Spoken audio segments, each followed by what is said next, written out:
What's going on, everybody? As we see, I'm in the car. We are at Petco getting some medicine for Douglas because he might not be the smartest fish.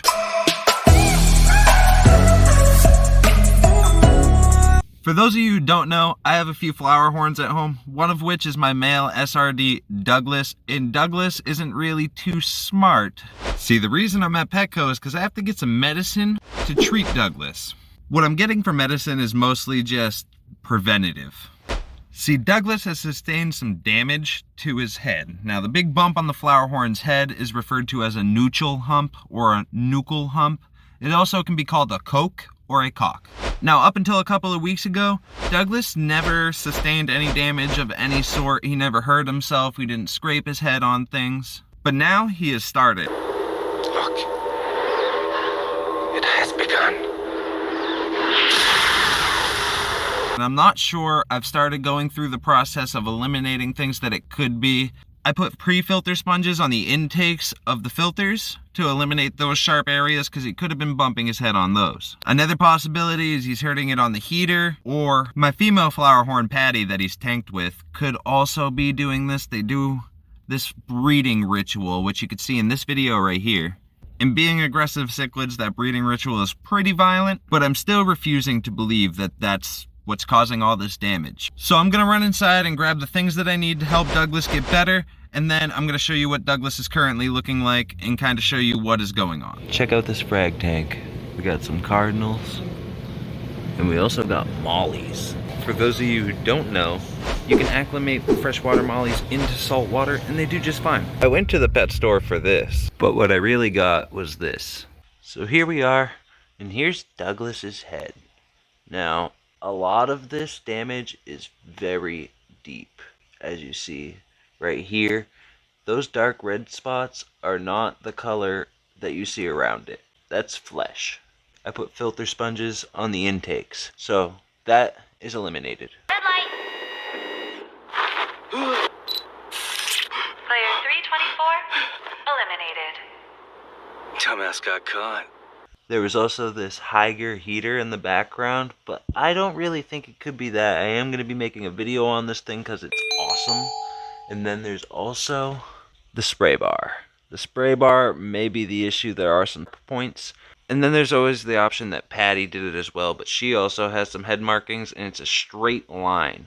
So that means to me that whatever they're hurting themselves on is a straight edge, which the only thing I could think of would either be the spray bar or the intakes, but the intakes is eliminated now. This poor guy, man. So we're gonna get some medicine going for him. Hopefully his head comes back normal. Maybe with, I don't think we're gonna get color back in this one. We're gonna be using a couple of different things. We're gonna use API Aquarium salt and Fin and Body Cure. This just helps promote good health in general. That's what aquarium salt's for. This is not the same kind of salt that you use in a saltwater aquarium. And then Fin and Body Cure is actually a medicine. This here is about $20 at your local pet store, and it comes with 10 packets on the inside. We're going to use 4 of these. There's 3 here because I already put one into the water. So the way you use this medicine is you cut the tops off the packets with a pair of scissors. You'll see there's a line. You actually do want to get right on that line. If you're any amount above that, it won't be open. Oh no. So anyways, you get a cup of tank water like so. And you just kind of pour the powder into it for each individual packet. The dosing for this is 1 packet per 10 gallons. This is a 36-gallon aquarium with 2 canister filters on it. So I call it 40 gallons. It's probably closer to 45, but I'm going to dose for 40. One more thing you're going to need to do is if your filter has carbon in it, you need to remove the carbon from your filters. I don't run carbon on this particular tank, although I probably should. Anyways, I don't run carbon, so I don't have to pull anything out. And then you have to stir and make sure this powder is mixed in well. And I'm going to do that in a fun way because I have to use this other piece of equipment in a minute. One thing about these powdered medicines is you need to make sure they're really stirred up and really mixed in. And to do that, I'm going to put this little pump in there. This should be fun. Cap on. We're going to let that mix up. And while that's mixing, we're going to talk about the other stuff that I bought. So even though I bought Fin and Body Cure, which kind of does the same thing as Melifix. I bought the Fin and Body Cure for the initial treatment process. I'm going to do 2 runs of this, and then I'm going to start dosing with Prima and Melifix just to make sure that the healing process goes well. Now, the difference in treatment is with Fin and Body Cure, you dose it, 1 packet for every 10 gallons, and then 24 hours, you dose the aquarium again, 1 packet for every 10 gallons, and then you do a 25 to 50% water change after 24 hours. With Prima and Melifix, it's a little bit different, a little bit longer as well. For these guys, you take 5 milliliters, which is easily defined on the cap. As you see, you have the 5 milliliter and the 10 milliliter mark. So it's 5 milliliters for every 10 gallons, and you dose once a day for 7 days, and then you do a water change. But I didn't just buy these for Douglas. I got this hornwort in this little pad of Wassertang, and when it comes to big box stores, the thing I trust the least about them is not getting any bacterias or any unwanted algae, which I can't really blame them for. It's not really their fault. They didn't culture or grow these things, but it's usually something that happens. You will gain something, whether it be a snail, or in my instance, I had an issue with cyanobacteria, which is this brown stuff that you see over here. It can also be green. What's up, buddy? And to treat that, you can use ChemiClean. I'm going to make another video on this, an in-depth video, because this stuff is one of the medicines you can buy that is actually dangerous, and you must know the correct way to use ChemiClean. Now that the medicine's all mixed in, we're going to remove the pump and add this to the aquarium.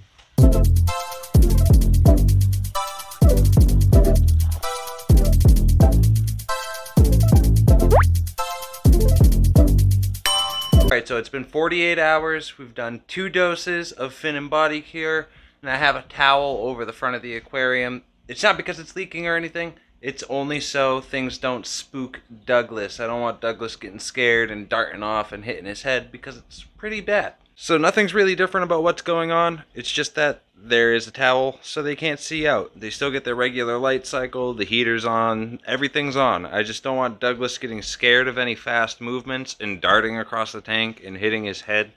It's not really going to be an issue. It never really was. It's just precautionary. And during the day, I do take this down a few times, just so they don't get used to not seeing anybody. So now we're going to take the towel off and continue to do as the directions on the medicine say and do a water change. I'm going to let you guys know that this medicine does turn the water a yellowish color, so don't panic when you see the color of the water. So before we talk about Douglas, I just want to point out that I took this piece of Java fern right here and I tucked it behind the filter, and it knocked a bunch of stuff out of the filter. Now time for Douglas. Let me see your head, bud. It's still absolutely awful looking, but it's 100% better looking than it was. It looks like I want to say the word healthy. It looks clean. It looks good. So that medicine definitely did help. It's so bad though. I feel so bad for this fish. I wish I knew what did it. I took out everything that it could have possibly have been. So we're not going to have to worry about that happening again now, are we, Douglas? I wish I knew what it was that was in the aquarium that he was cutting himself on. I'm really thinking that it was the outflow pipe, the spray bar that was right here. So now I just kind of got it like just dumping straight down like so. Which it's working out. They haven't been messing around with it, and there's no new damage on her or him. They're both looking pretty good. She's looking great. She's just fine. You can't even tell that she had any dings or anything. But poor Douglas. So now I'm going to do a water change. The Fin and Body Cure only calls for a 25% water change, but I'm doing a 50, and I'm also done with the Fin and Body Cure. The directions to the Fin and Body Cure suggest that you dose 4 times, but I don't want him getting used to this medication at all. And to my understanding, fish do get used to medication and they become ineffective rather easy. So we're going to get that out of here.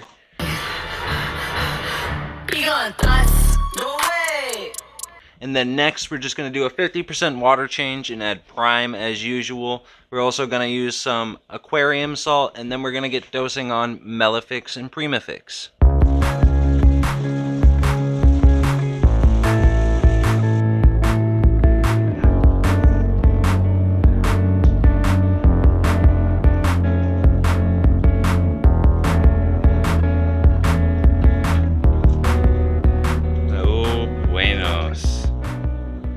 Here we are 4 days into treatment. It still looks open, it still looks pretty bad, but it's definitely getting better slowly, so I'm gonna keep up the treatment and I'll catch up with you guys in a few days. So it's been about 2 weeks since Douglas got his initial damage. Since then, we've done a treatment of fin and body care, and we've been using Prima and Melifix as well. I still haven't gotten the water clear from the fin and body care, as it does make the water turn a little bit of a yellow color, but Douglas is looking amazing compared to what he did. Let's check him out. See what I'm saying about the water tint? Just having a real hard time getting it clear. I've done a couple of 50% water changes on it, to be honest with you, and it's still this bad. So imagine what it was like at its prime. But let's check out Douglas here. Still got a huge hole in his head. You can tell that it's scar tissue now. It's not bleeding anymore. There's no more open areas. It looks so much better. Now, I don't know if Douglas's head is ever gonna be completely normal. I'm pretty sure there's always gonna be a dent, and I have no idea whether or not the color will come back. I hear that's about a 50-50% chance, but this is probably the worst Flowerhorn head injury I have ever seen. It might even be the worst Flowerhorn head injury on YouTube where the fish survived. And what's pretty crazy about that is he didn't fade in color at all, and his nuchal hump didn't shrink. When flowerhorns get stressed out, their nuchal hump shrinks a lot, and he didn't at all, which is kind of crazy. As we see, Douglas is doing a lot better than he was. He still does have some way to go. We're gonna hope for the best when it comes to color and tissue growing back in that dent. I'm gonna continue dosing and keeping the water clean, as I should be doing anyways. If you guys enjoyed this video or just want to follow up and see how Douglas is doing in the future, consider hitting that subscribe button. It's free. It will always be free. Feel free to leave a comment in the comments and tell me what you would have did in this situation. Till next time, guys, peace.